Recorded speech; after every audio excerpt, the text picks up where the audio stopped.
How do you set context before you start giving the contents to your participants? In this video, I'm going to give you 3 ideas for you to set your context. And you know what? From my teacher blessing us teaching, context is more important than content. And once again, context is more important than content, which means that it's not what you teach that is important. It's actually the way you teach that is important. Before I go on to give you the 3 ways for you to set your context, I would like you to do one thing for me. So there's a button below, click subscribe so that you can subscribe to my channel. And of course, there's a button next to it, there's a bell. So if you can click this bell, you'll be notified when I'm uploading future videos. Will you be able to do it for me? Comment below. Thank you for that. Now, coming back, how do you set your context? So many times, amateur trainers, speakers, facilitators, they will open the context, open the training by saying this: good morning, everyone. If it is the morning session, or in the afternoon session, good afternoon, everyone. How many of you have seen this before? It's not the way I set context. Why? Because the first thing that will happen is that good morning, but my morning is not good. You break the rapport straight away. Or in the afternoon, the same thing. How's the lunch? Not good. So you see, the rapport is broken. So I do not start with good morning or good afternoon. So the first thing I do typically is that when I know the training starts at 9 o'clock, okay, I will come in half an hour before.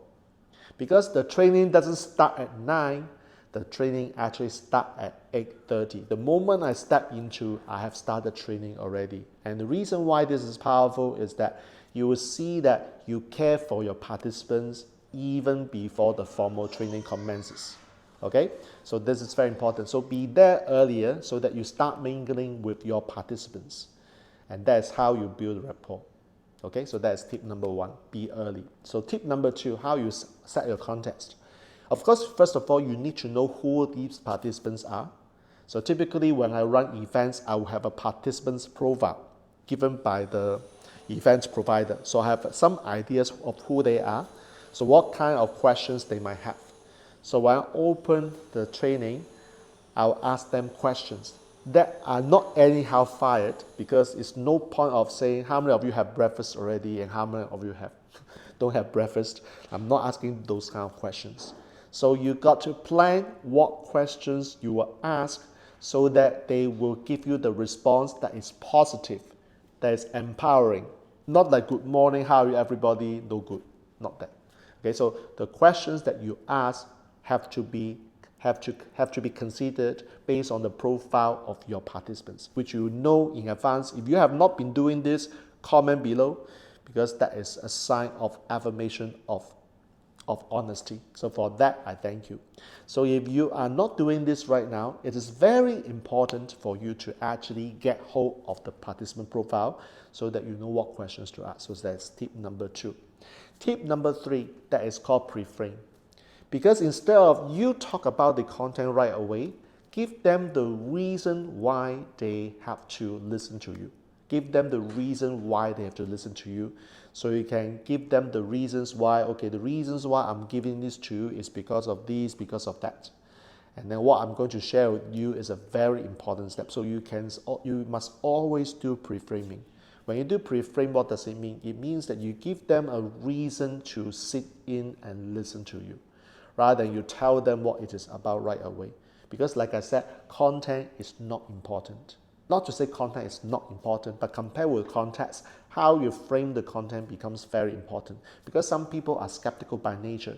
They will want to be sold or convinced that they should listen to you before they actually listen to you. How many of you can relate to this? Comment below again so that I know who you are. So these 3 tips: be early, tip number 1. Tip number 2 is knowing the profile first and then ask the questions properly at the opening. And number 3 is before you teach something, before you give away the content, you actually frame it properly first. Give them a reason why they should listen to you. That way you'll be able to set your context very nicely for whatever segments that you are teaching. In fact, when I'm running a 1-day program, I've been constantly pre-framing. I basically frame all the time, non-stop, because telling them they will not remember. But if you give them the reason why they should listen to you, when they are sold by your reason, this is the good news. They will listen. And most importantly, when you give them the content, as a bonus tip, when you give them a content, get them to internalize it. And what do you mean by get them to internalize? You are not just telling them the content, because when you tell them the content, they will not remember. But if you let them apply, give them an environment, a segment, a written exercise, or group discussion for them to internalize what they have learned, they will be able to store the information here or here. It will last longer. How many of you can relate to this? How many of you have been to trainings where you've just absorbed the content and after the training you cannot remember any single thing? Which is the reason why one thing that I'm so big about is that it's not just telling them the information. It's about getting them to apply, internalize through class activities. That's the key. Okay, so I hope that these 3 tips plus the bonus tip will help you set your context next time when you run your training effectively. Okay, so if you love what I've shared, comment below so that I can listen to you. And if you do have other questions about speaking, training, and facilitation, I will do my best to answer when you post your comment as a questions below. Okay, so I've got other similar training videos on speaking, training, and facilitation. Feel free to subscribe and watch my channel. And once again, after you have subscribed, please click the bell button so that you know you'll be notified when I'm uploading another video. Okay, so until we next meet, thanks for watching. Jack Wong here, sign off. All good wishes.